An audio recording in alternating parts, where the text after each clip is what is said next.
Yesterday was Swagger's final stream for the Epic SMP, the finale as for say. He would fight the protesters of Bundaberg, and Bundaberg would get blown up and Swagger would end up trapped in the void forever. Let's go over what happened. We start off the stream with Swagger and Schlatt meeting at Swagger's house. They have a good conversation about some things, but then Schlatt tells Swagger that he has some bad news. Schlatt then tells Swagger about the protesters have come back, but this time they were more aggressive before, throwing slurs and all this other hatred things against Schlatt. Swagger would then grab Harambe and they would both walk over to the protesters. As they approach them, Swagger calls out how this protest is way worse than last time as there's less people and less signs everywhere. The protesters then complain about the fact they don't have the resources nor the money because of the corporate greed of Swagger souls in order to put up a proper protest. Agnes then cusses at Harambe and Schlatt punches her back a few times. Meowsia then lets it down, going over how it's time to stop the oppression of the employees. Swagger of course would not back down and would ultimately fight right back, demanding that they would stop. But when Swagger and Schlatt refuse to agree, they pull out Modest Cube, the mayor of the town, behind them and threaten to kill him right then and there. Of course, in Swagger fashion, he ends up pointing out how they were never really friends with Modest Cube. Instead, they were only using Trevor to manipulate him to own the bank in order to have all the money and own all the power within the server. And now that objective had already been reached, they didn't need him anymore. And so amply, Swagger walks up and shoots Modest Cube in the head, killing him right then and there, making the protesters lose their only piece of leverage that they actually had. But in amongst the confusion and the fighting,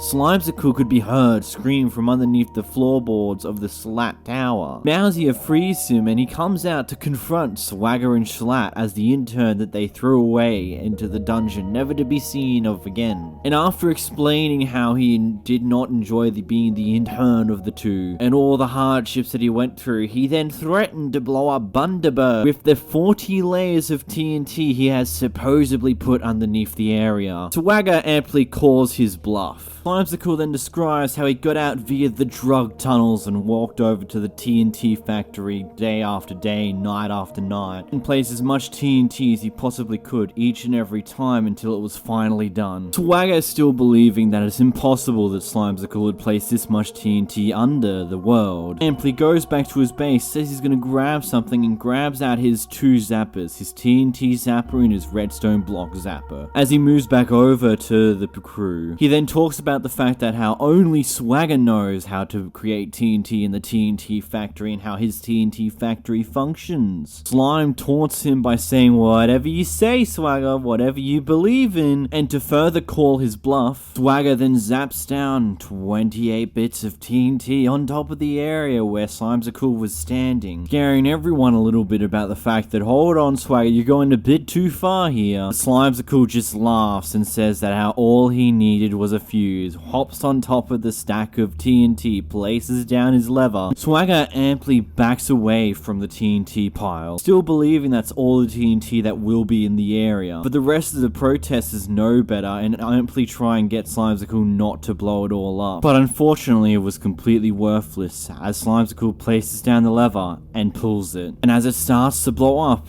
all gets revealed that he was not lying. There was TNT everywhere, all over Bundaberg, blowing it to absolute smithereens. Swagger starts screaming in panic as he realizes that he wasn't bluffing. Everything beneath him starting to blow up. Harambe gets killed and all of other Swagger's pets and animals in the area get murdered. Maritza and Selma then confront Swagger and Schlatt. I've definitely butchered her name 5 million times today. And after a brief amount of fighting, Swagger would pull out his musket and blow Maritza's brains out. Swagger would then stand on the sidelines watching Schlatt and Selma fight it out. And after Schlatt continuously gets distracted trying to do something else, he takes a lot of damage from Selma. But Schlatt would ultimately kill Selma by punting her off the edge of the cliff into the crater of the TNT remains down below. Unfortunately, this victory wouldn't last for long as the skeleton would come out of the corner and shoot Schlatt twice and kill him in cold blood. Swagger is then left alone to contemplate what all just just went down and everything that happened. Selma, somehow surviving the fall into the crater, comes back up to confront Swagger once again, but this time without any of her stuff. Swagger gives her one last chance to give out her final words before he blows her brains out as well with his musket. Swagger then walks back up top to the area that still didn't get blown up and looks back down to the crater, the damage to the